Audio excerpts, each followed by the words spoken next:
I hope this sounds good. Test 1, 2, 3, 4, 5.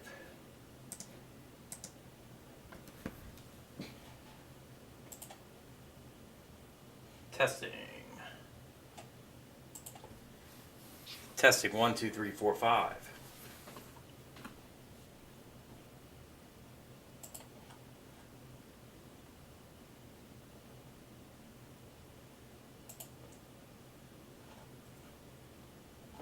Testing 1, 2, 3, 4, 5.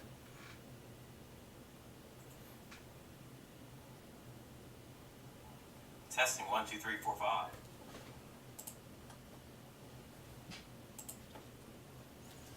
Hey everyone, we'll get started here in just a little bit.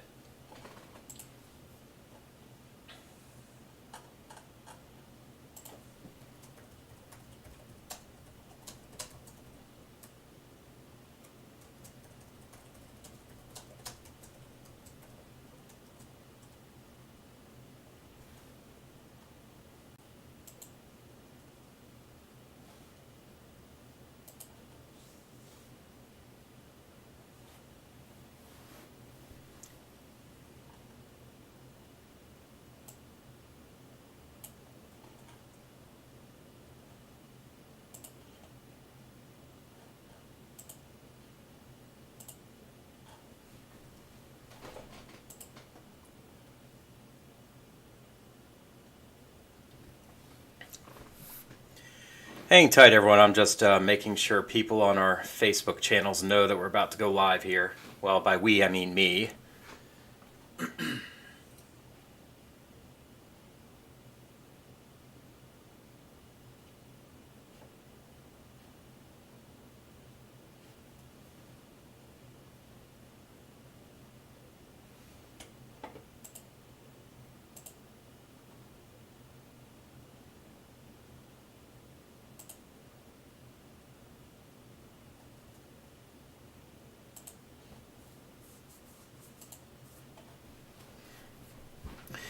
All right.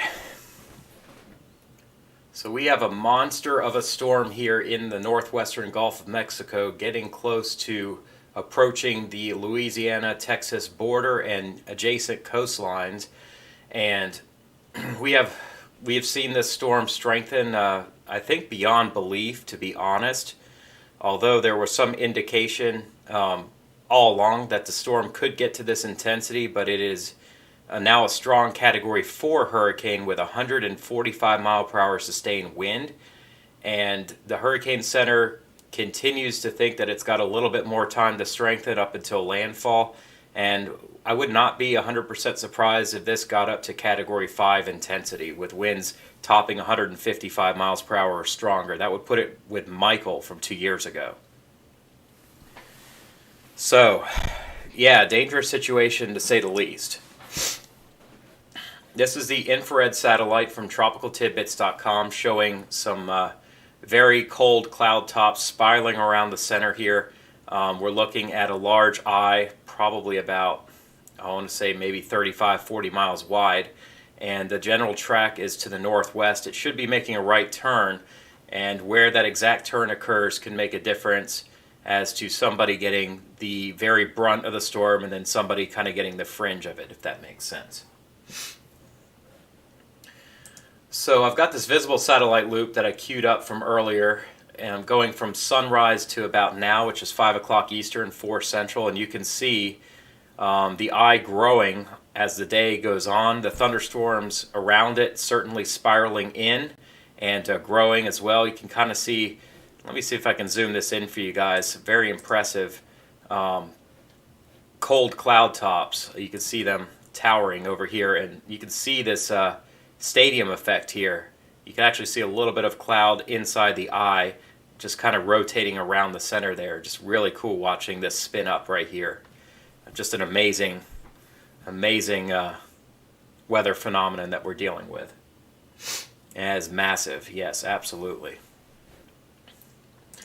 All right, so hurricane hunters have finished their flight in to the storm. They've seen the pressure drop steadily throughout the day this morning.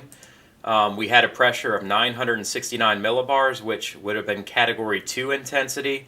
That flight ended at Category 3 intensity, 958 millibars. The track during the morning was out of the northwest. And then we had a flight go in after that, and I'm pulling that up for you guys right here.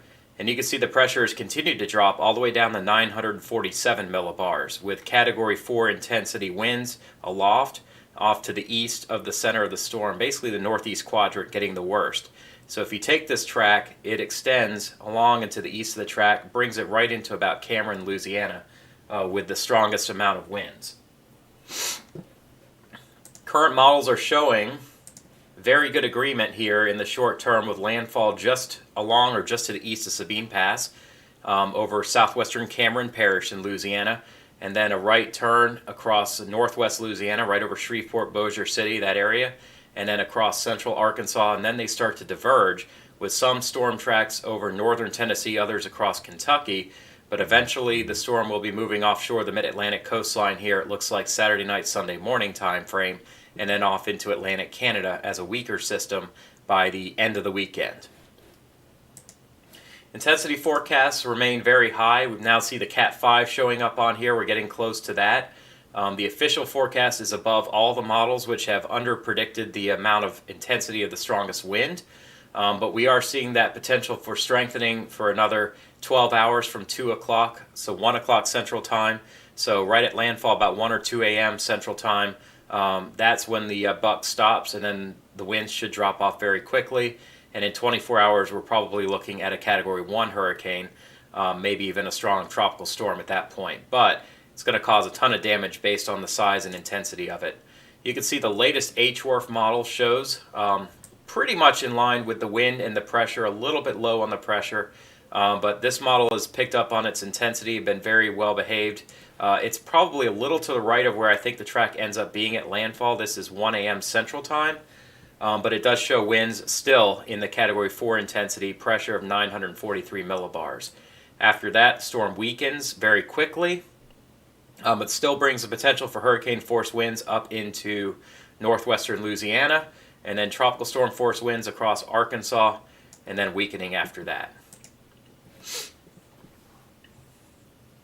Here's the track of the storm from the National Hurricane Center, and let me hit the refresh for you guys. A major hurricane, landfall in 12 hours or less, and then weakening to a tropical storm during the afternoon tomorrow.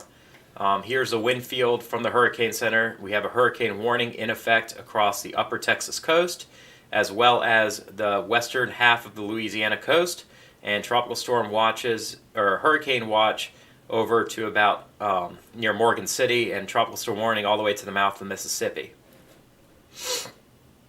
Excuse me. This is the storm surge forecast, and this is about as bad as you're going to see in the United States. 15 to 20 foot storm surge expected along into the east of the track of the storm, affecting Calcasieu Lake, and that's the lake, and Lake Charles as well. That's the lake that Lake Charles is on, which is the biggest southwest city in Louisiana. 200,000 people in that metro area are in danger. And even storm surge all the way across southeastern Louisiana over to New Orleans, 2 to 4 feet. So there'll be some coastal flooding around the lake. My sister lives on the North Shore. She sent me some video earlier of that. Take a look at the inundation map here. And this is what I want you guys to focus on. The storm will be making landfall down in here, but 9 feet of inundation will extend 3 parishes inland to Allen Parish in southwest Louisiana. Same goes for Jefferson Davis Parish. We're seeing that inundation basically all the way up to Interstate 10, where storm surge is going to be impacting this entire area all the way up to the interstate. So parts of the interstate could be covered in water before all is said and done. This is Sabine Lake. This is the Sabine River.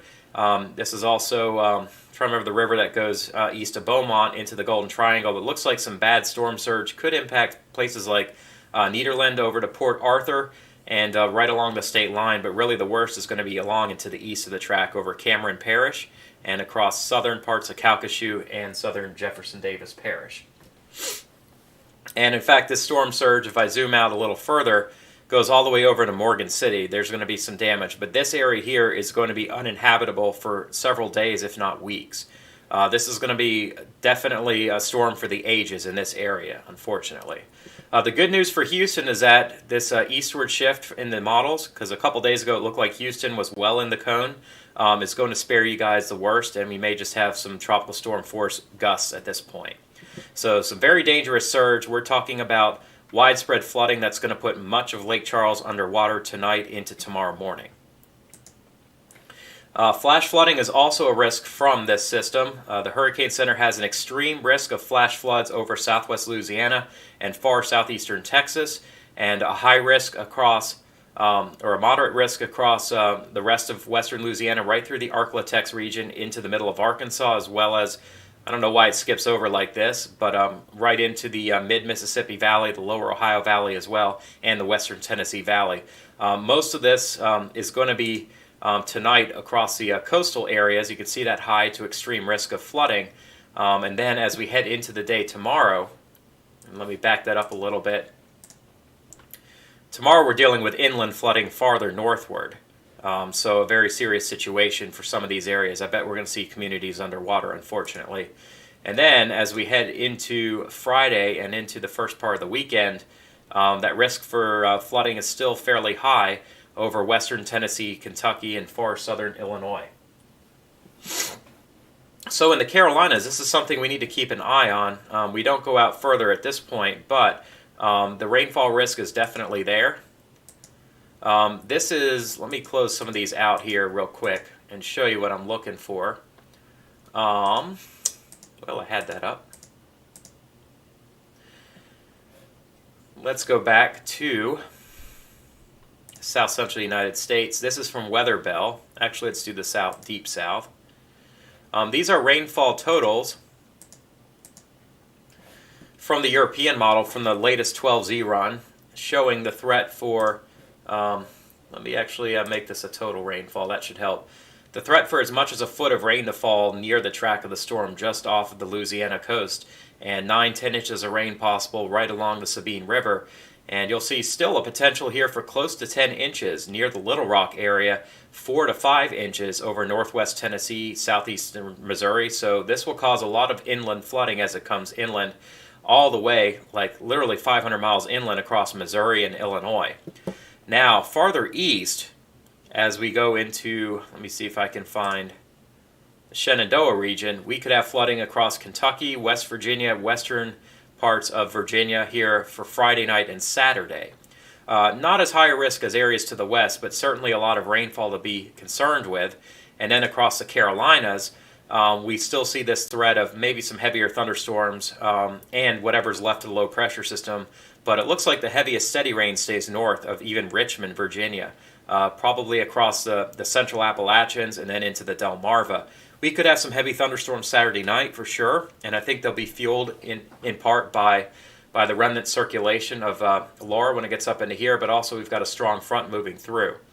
So some pretty incredible amounts of rain, and wind as well could be an issue. And let me show you that.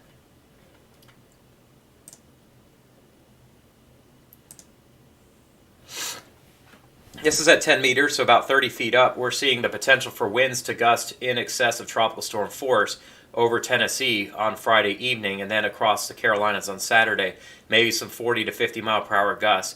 It's tough to say if these are going to come in thunderstorms that accompany a front that are kind of maybe supercharged by the remains of Laura, but definitely if you're in the Carolinas, it could be windy on Saturday. We could have to be concerned with some of these storms.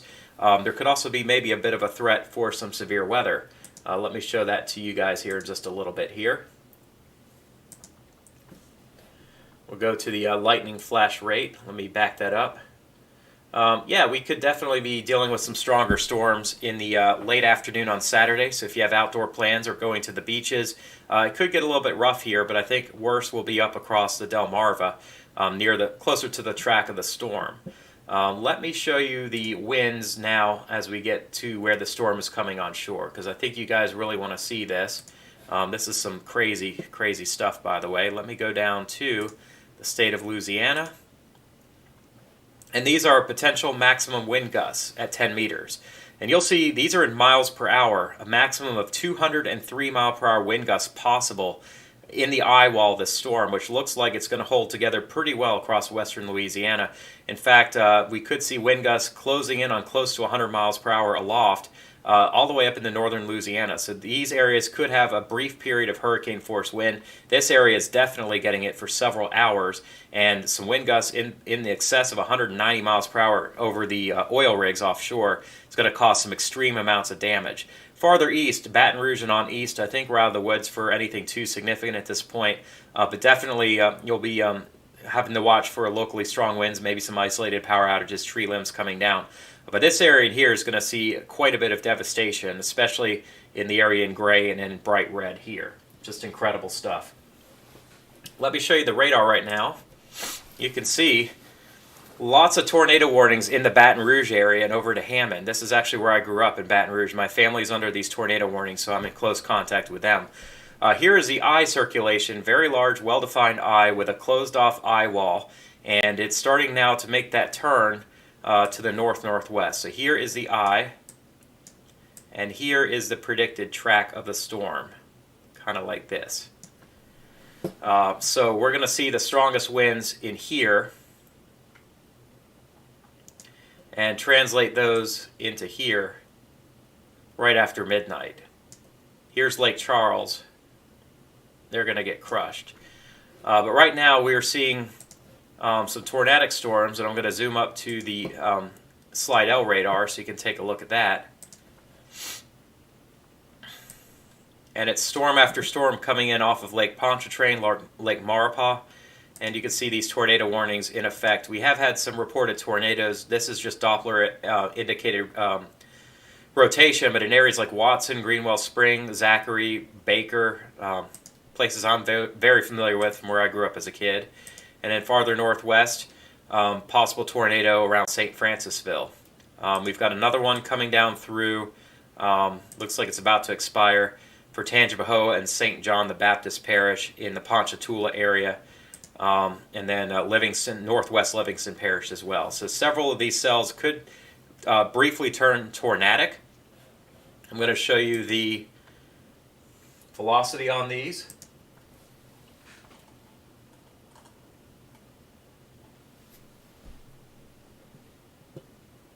And you see something.